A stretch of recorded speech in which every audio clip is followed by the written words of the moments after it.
the 46th President of the United States, the Honorable Joseph R. Biden, Jr., as our commencement speaker this morning.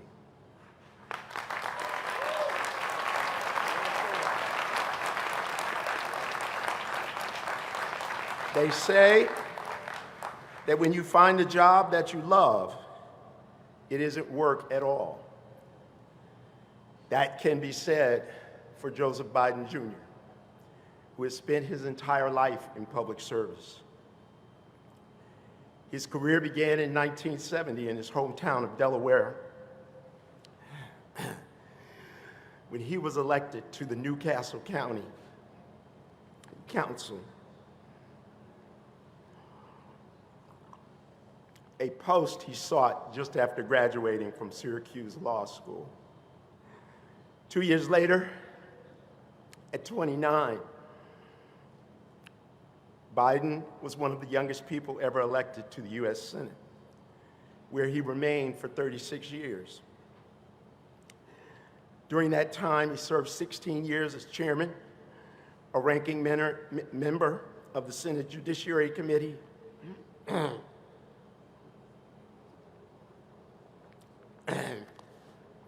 and while there is much debate in the news about U.S. foreign relations, President Biden served as chairman or ranking member of the Senate Foreign Relations Committee for 12 years, where he was at the forefront of the fight against terrorism and weapons of mass destruction.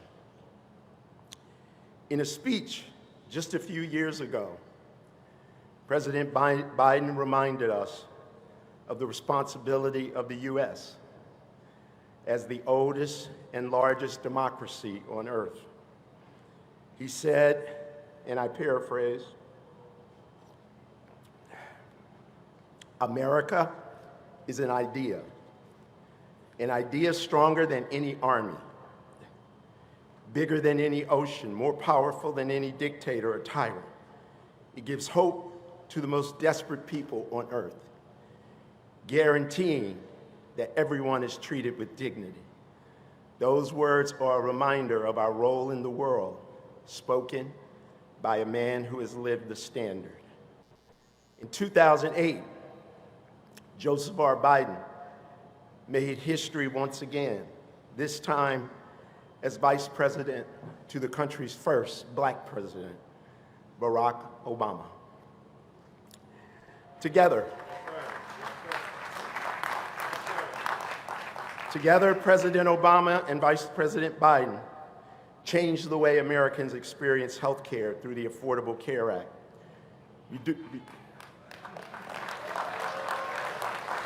Reducing the number of uninsured Americans by 20 million people by the time they left office. When the country was hit by a crippling and deadly pandemic, it was President Biden who steered the country to recovery.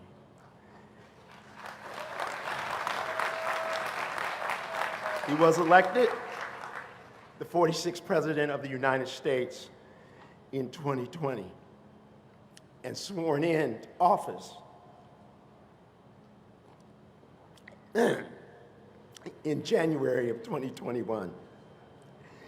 Since then, he has remained steadfast in what he calls the fight for the soul of our nation.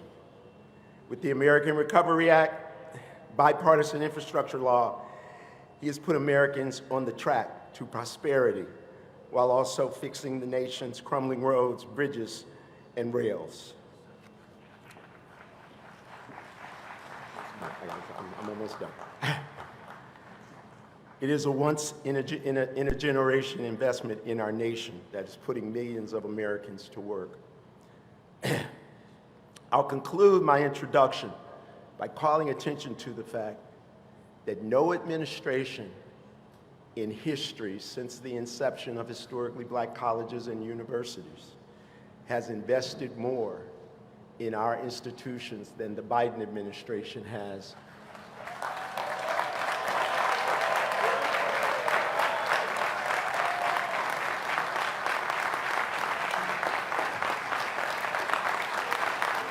And if we look at his policies, it is very clear that those investments are not charity, but represent a clear view of the value and excellence that is embodied in these institutions. President Biden is here today at historic Morehouse on these sacred grounds to share in this special day. Ladies and gentlemen, please welcome to the podium the 46th President of the United States, Joseph R. Biden.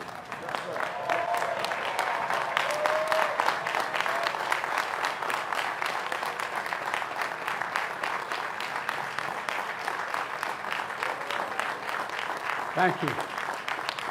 Thank you, thank you, thank you. President Thomas, faculty, staff, alumni, and a special thanks. I'll ask all the folks who helped you get here, your mothers, fathers, grandmothers, grandfathers, all those who got you here, all the way in the back. Please, parents, grandparents, all will help. Stand up because we owe you a debt of gratitude.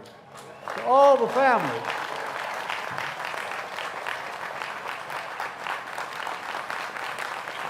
That is not hyperbole. A lot of you, like my family, had to make significant sacrifices to get your kids to school. It mattered. It's mattered a lot.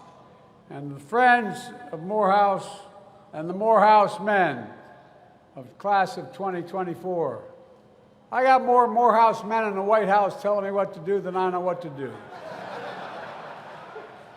You all think I'm kidding, don't you? You know I'm not. And it's the best thing that's happened to me. Scripture says, the prayers of a righteous man availeth much. In Augusta, Georgia, a righteous man once enslaved set foot for freedom. The story goes, he feared no evil. He walked through the valley of the shadow of death on his way north to free soil in Philadelphia. A Baptist minister, he walked with faith in his soul, power in the steps of his feet to glory. But after the Union won the war, he knew his prayers availed him freedom that was not his alone. And so this righteous man, Richard Coulter, returned home, his feet weary, his spirit in no ways tired. 157 years ago, you all know the story, but the rest of the world doesn't and should. In the basement of a Baptist church in Augusta, he and two other ministers, William Jefferson White and Edmund Turney, planted the seeds of something revolutionary. And it was at the time. A school to help formerly enslaved men enter the ministry, where education would be the great equalizer from slavery to freedom, an institution of higher learning that would become Morehouse College. I don't know any other college in America that has that tradition, that consequence. So the class of 2024, you join, as you know, a sacred tradition.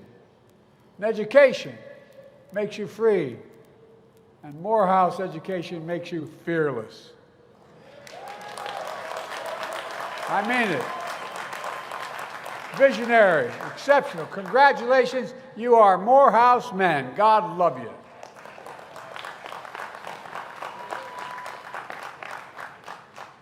And again, I thank your families and your friends who helped you get here, because they made sacrifices for you as well. This graduation day is a day for generations, a day of joy, a day earned, not given. We gather on this Sunday morning because if we were in church, perhaps it would be this reflection. It would be a reflection about resurrection and redemption. Remember, Jesus was buried on Friday, and it was Sunday. On Sunday, he rose again. But we don't talk enough about Saturday, when his disciples felt all hope was lost.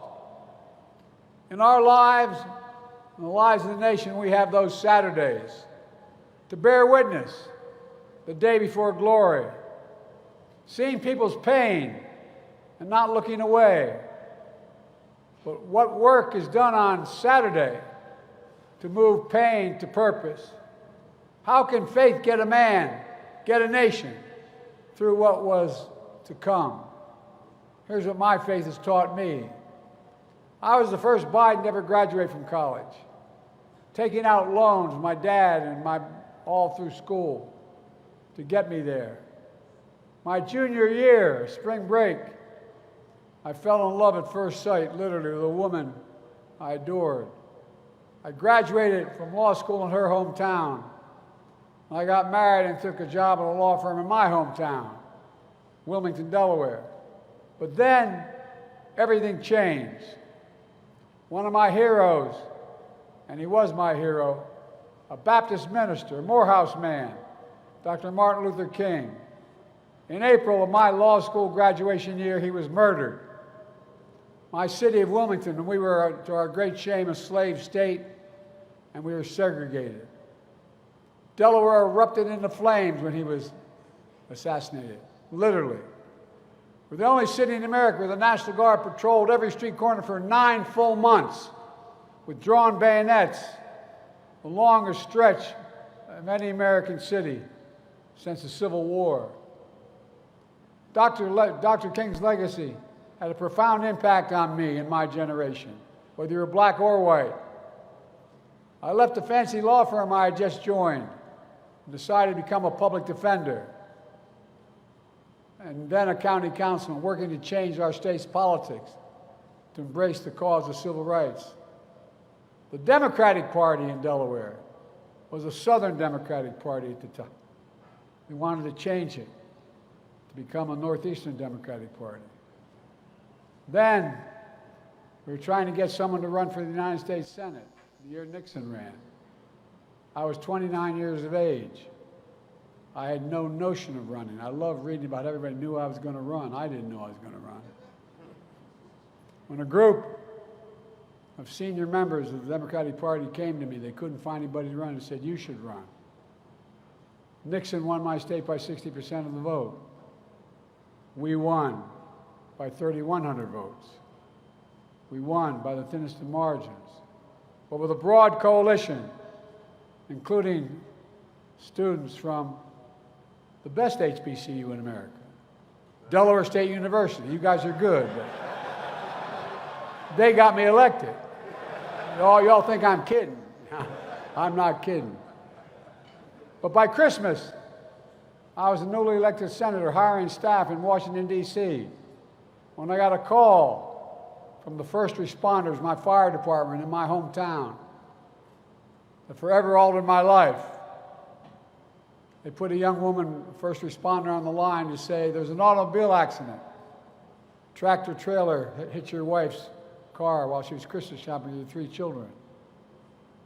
And she, poor woman, she just blurted out, said, "Your wife and daughter are killed. My 13-year-old daughter are dead.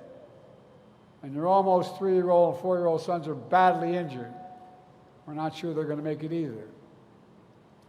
I rushed from Washington to the bedside. I wanted to pray, but I was so angry. I was angry at God. I was angry at the world. I had the same pain 43 years later, when that 4-year-old boy who survived was a grown man and a father himself, lying in another hospital bed at Walter Reed Hospital, having contracted stage 4 glioblastoma because he was a year in Iraq as a major, won the Bronze Star, living next to a burn pit. Cancer took his last breath. In this walk of life, you can understand, you come to understand, that we don't know where or what fate will bring you, or when. We also know we don't walk alone. When you've been a beneficiary of the compassion of your family, your friends, even strangers, you know how much the compassion matters. I've learned there is no easy optimism, but by faith, we can find redemption.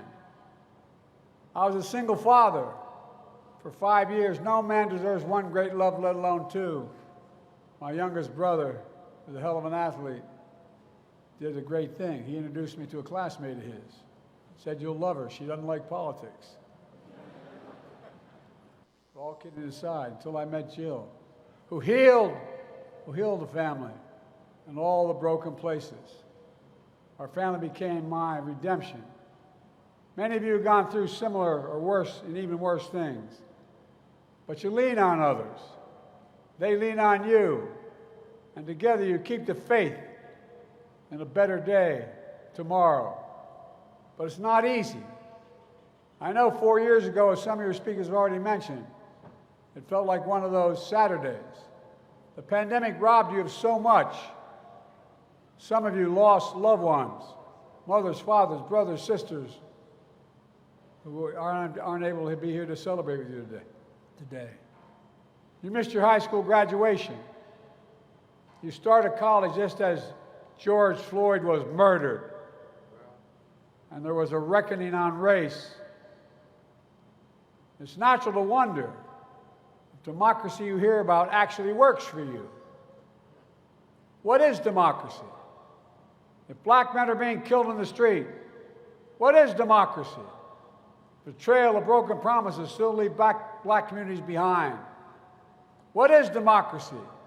You have to be 10 times better than anyone else to get a fair shot. And most of all, what does it mean, as we've heard before, to be a black man who loves his country, even if it doesn't love him back in equal measure?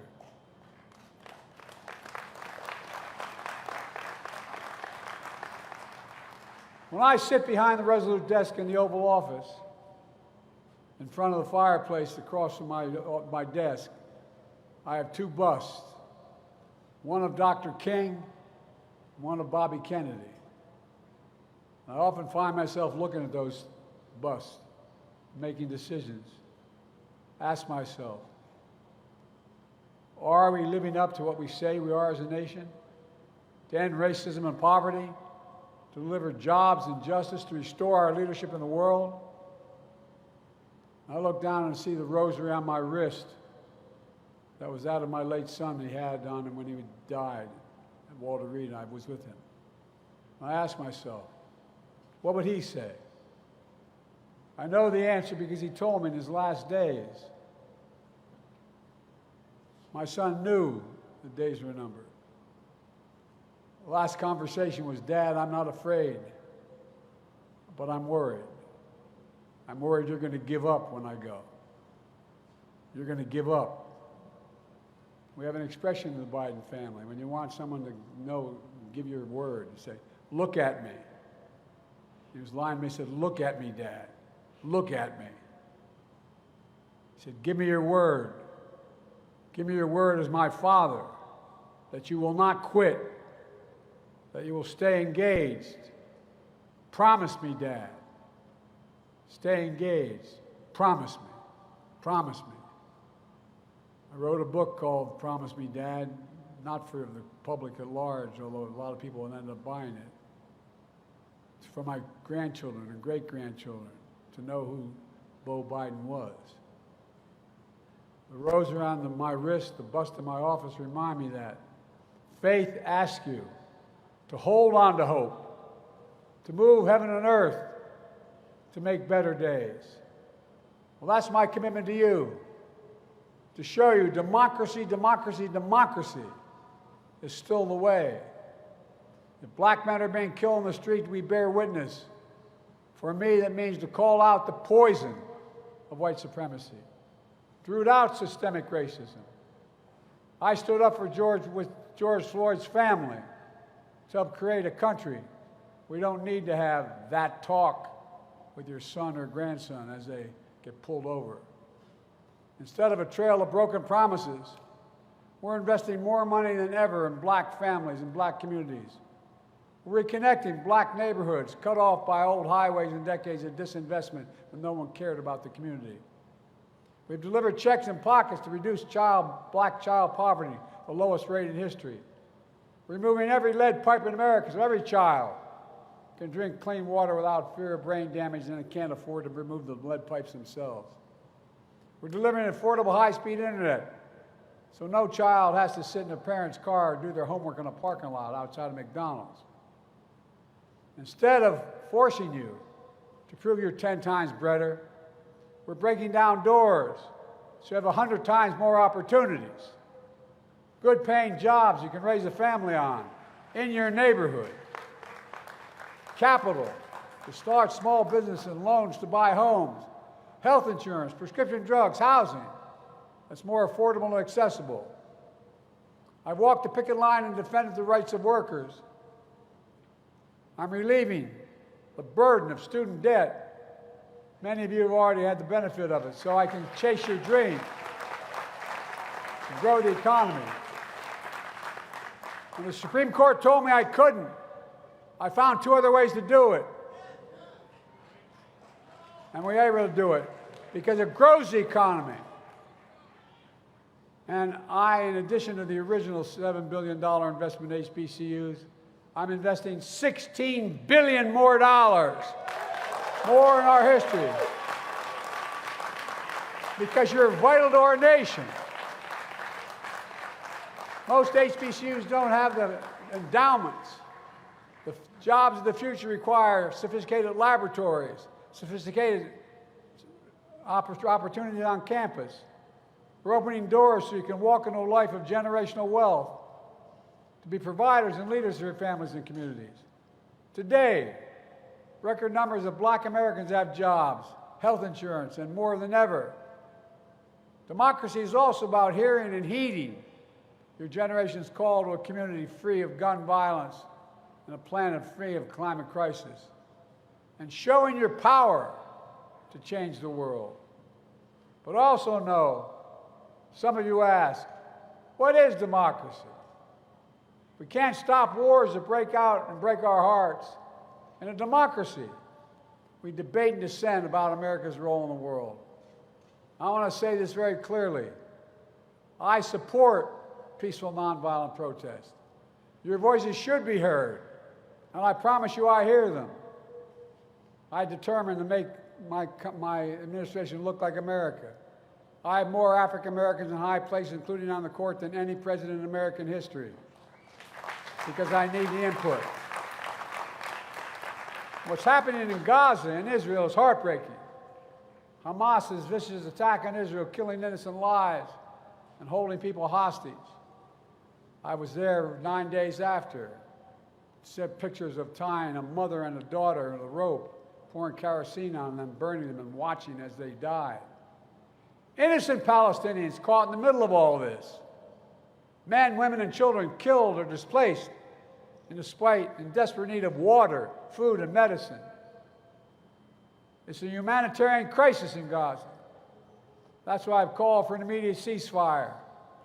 An immediate ceasefire to stop the fighting.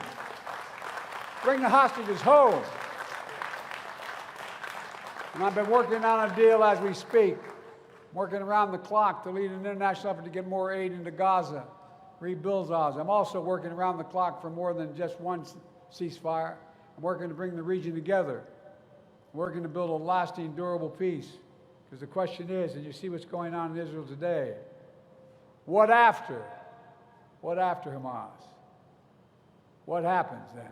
What happens in Gaza? What rights do the Palestinian people have? I'm working to make sure we finally get a two-state solution, the only solution, for two people to live in peace, security, and dignity. This is one of the hardest, most complicated problems in the world, and there's nothing easy about it. I know it angers and frustrates many of you, including my family. But most of all, I know it breaks your heart. It breaks mine as well. Leadership is about fighting through the most intractable problems. It's about challenging anger, frustration, and heartbreak to find a solution. It's about doing what you believe is right, even when it's hard and lonely. You're all future leaders, every one of you graduating today. And that's not hyperbole. You're future leaders, all of you. You'll face complicated, tough moments. In these moments, you listen to others, but you'll have to decide, guided by knowledge, conviction, principle, and your own moral compass. The desire to know what freedom is, what it can be, is the heart and soul of why this college was founded in the first place, proving that a free nation is born in the hearts of men, spellbound by freedom. That's the magic of Morehouse. That's the magic of America. But let's be clear. What happens to you and your family when old ghosts in new garments seize power? Extremists come for the freedoms you thought belonged to you and everyone. Today in Georgia, they won't allow water to be available to you while you wait in line to vote in an election. What in the hell is that all about? I'm serious.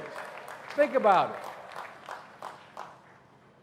And then the constant attacks on black election workers who count your vote. Insurrectionists who storm the Capitol with Confederate flags are called patriots by some. Not in my house. Black police officers, black veterans protecting the Capitol were called another word, as you'll recall. They also say out loud, these other groups, immigrants poison the blood of our country, like the Grand Wizard and fascists said in the past. But you know and I know, we all bleed the same color. In America, we're all created equal. Extremists close the doors of opportunity, strike down affirmative action, attack the values of diversity, equality, and inclusion. I never thought when I was graduating in 1968, as your honoree just was, we talked about, I never thought I'd be a president at a time when there's a national effort to ban books, not to write history, but to erase history. They don't see you in the future of America, but they're wrong. To me, we make history, not erase it. We know black history is American history.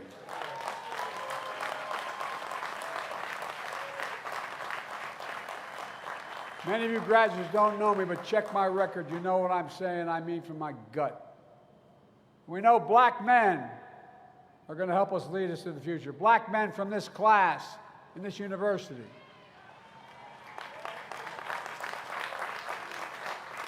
But graduates, this is what we're up against.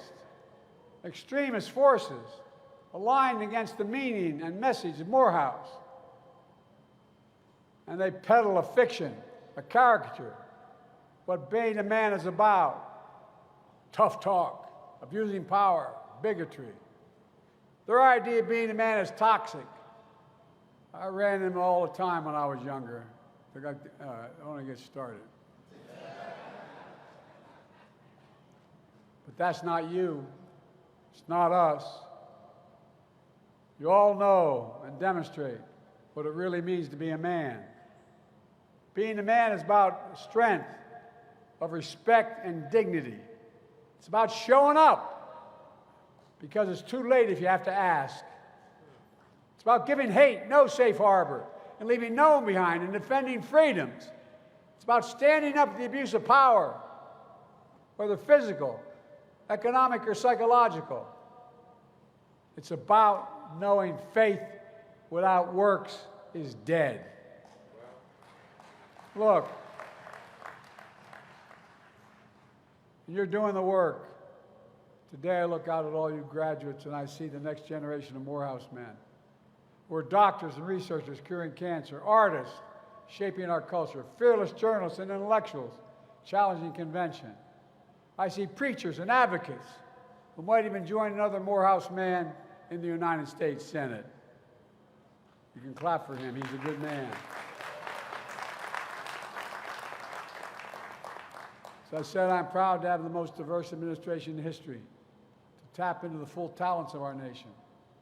I'm also proud to put in the first black woman on the United States Supreme Court.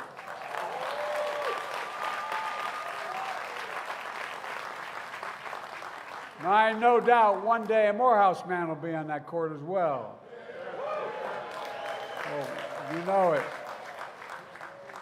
I've been vice president of the first black president and become my close friend, and president to the first woman vice president.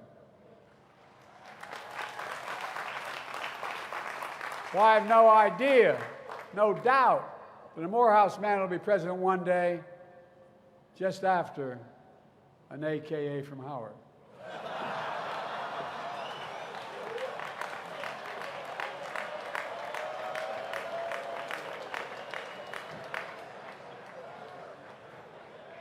She's tough, guys.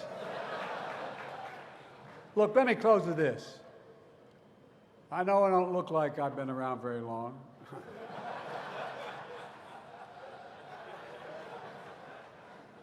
But in my career, for the first 30 years, I was told, "You're too young, kid." It used to stop me from getting on the Senate elevator when I first got there, for real. Now, I'm too old. Whether you're young or old, I know it endures. The strength and wisdom of faith endures.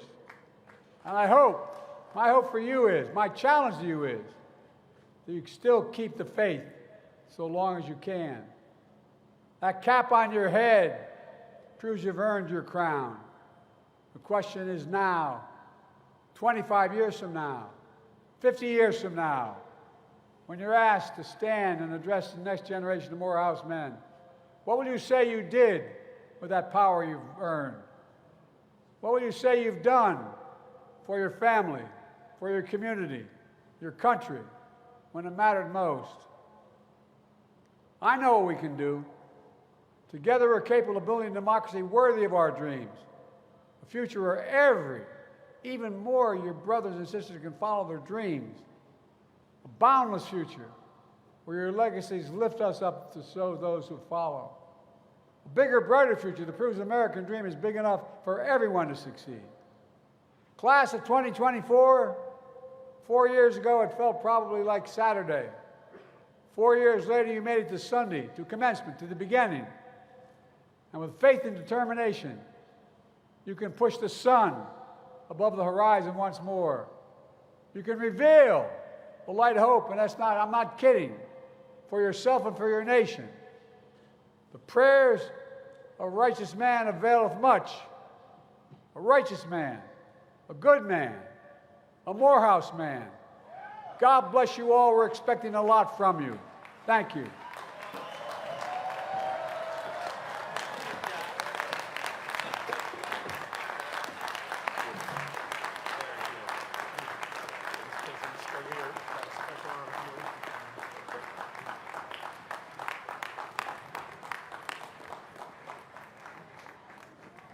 President Biden, thank you for that thought-provoking message. I want to say that from my point of view, you've been listening. You spoke to us about your vision for the future. You spoke to the hard issues confronting our nation and the world at this moment. We are honored to have had you here with us today, and we hope this will not be your last visit to these sacred and celebrated grounds. Please join me again, audience, in thanking President Biden for his generous words.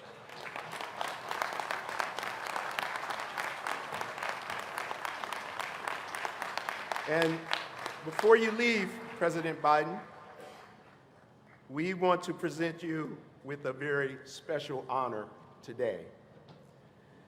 Today, President Biden, it is my pleasure to confer upon you an honorary degree from Morehouse College and count you among the ranks of honorary Morehouse men.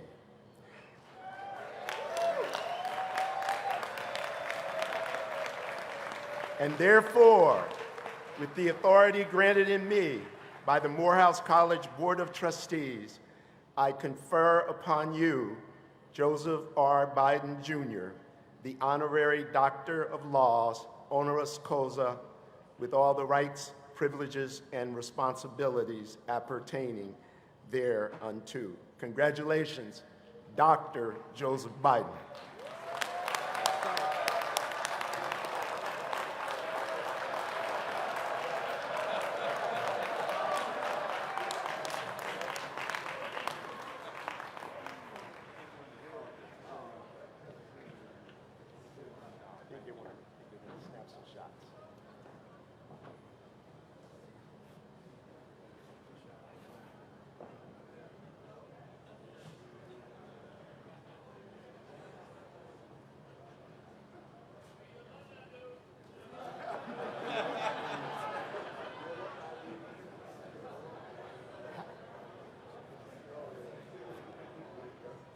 I'm not going home.